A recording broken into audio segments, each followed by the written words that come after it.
थोगलिबा खोगी assume flash flood हाइबा तारे मसी तसेंगनमक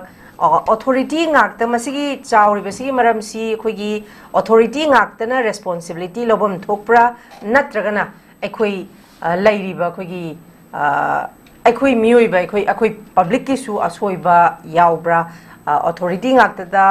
taishenba authority ngaktana soibani haibasi gi matangse oza authority ngakta da dumak tainabam thokpra ekhoi miyoiba khoigi di asoiba ekhoi su tauroidaba thabak thoram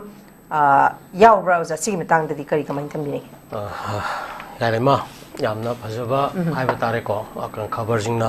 pukalak pada ngasi ngarang thengnari ba wa ba sing saugi akan ni headline ko aduni asi khabar ne na bisi de ko hana makada gi tang thamjadri ngai ta notice new window gi haiba tare viewers sing kai knajari ba gi norop thamjari alona ngasi gi ahanba headline si khoi gi flood ni flood chai matang sida khoi akhoi masen si pangchei da chaina panglau launa wi khunai amada hingba ko adugi punsiron da su hinge tobda di khoi criticism constructive criticism haidana khoi neine da ba ya da bani khana da ba ya da bani sigi process sida gi gyan ta minara kanda khoi na civilization gi process da la ka dini ko halema adana flood ne drought ki causes se khoi hana yamna munna when the sang ko maram di to every effect ko there is a cause ko cause and effect maram laitaba phal laitaba maram laite na hai ni ko aduna very often frequently we have faced ko flood and drought is ko thengna bani causes se koi gi hujule context ke no da kusala kanda koi gi deforestation gi aduga koi gi climate change gi climate warming gi ko simayam si gi kan da koi gi perspective koi gi yamna kan jangan gi saruk yamna laiba north east region gi saruk amoine ko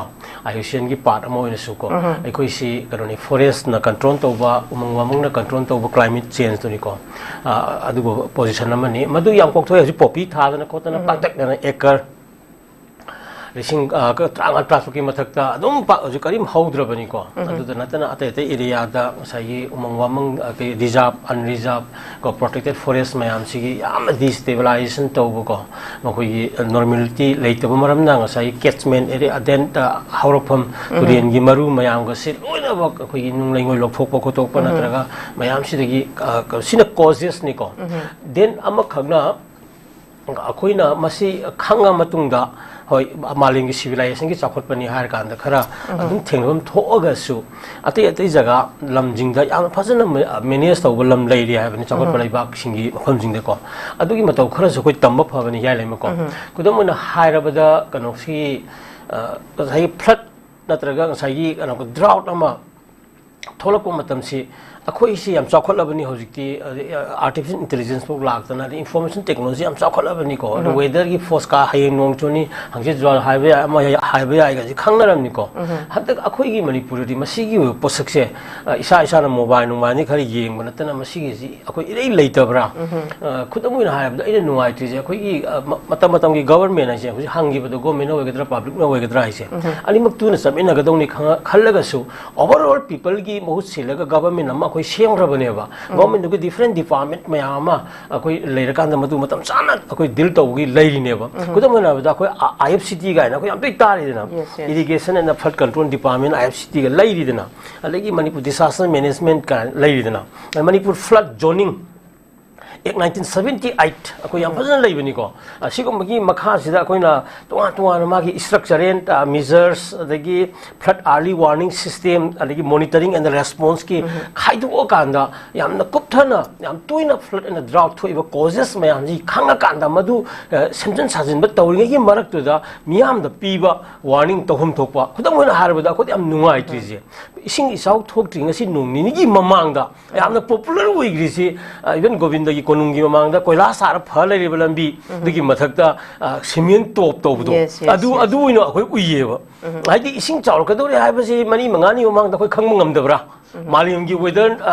forecasting gi kari gi lai mayam ji angkan di adum expected yam ngan na khoi lai rabane ba heavy rainfall lai ko le ji ko adu sigum basi yenga kan da ngasai gi mari lene ba department mayam singsina atop department concerned department and government authorities mayam se khanami na kan da timely action adi mamang da jo ani mu thingna koi gi dri na flat thokri ba do matu da kari ba embankment akoi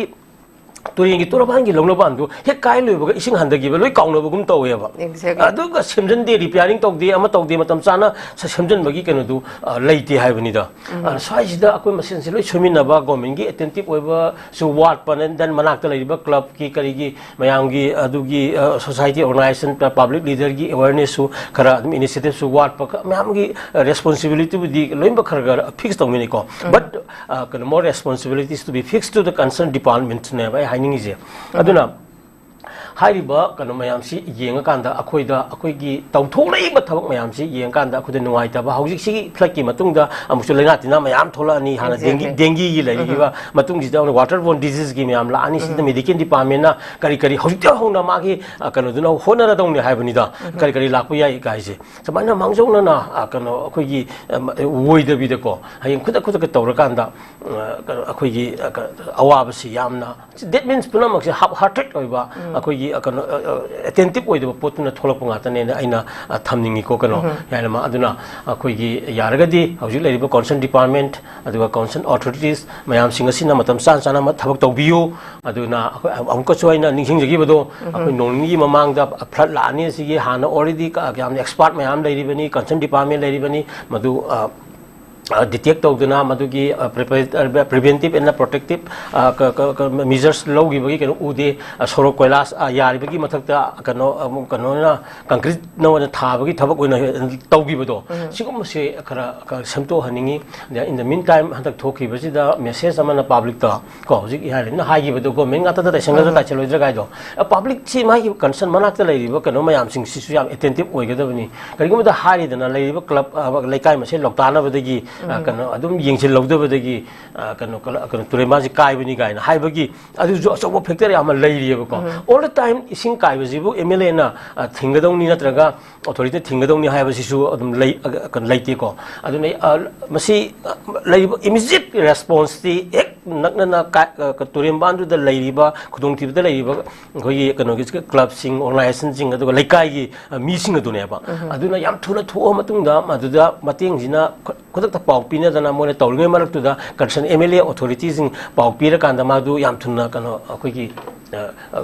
मेना खोनबजे लाक्नगदबनेको अदुना अदुगुम्बा मयामसी येंगाकांदा अखोई government अमसु मियांगी ओइबा अनिमकी कनोसे थौदांगसे यामना मरु ओइ अदुना काइदिङै मरक्ता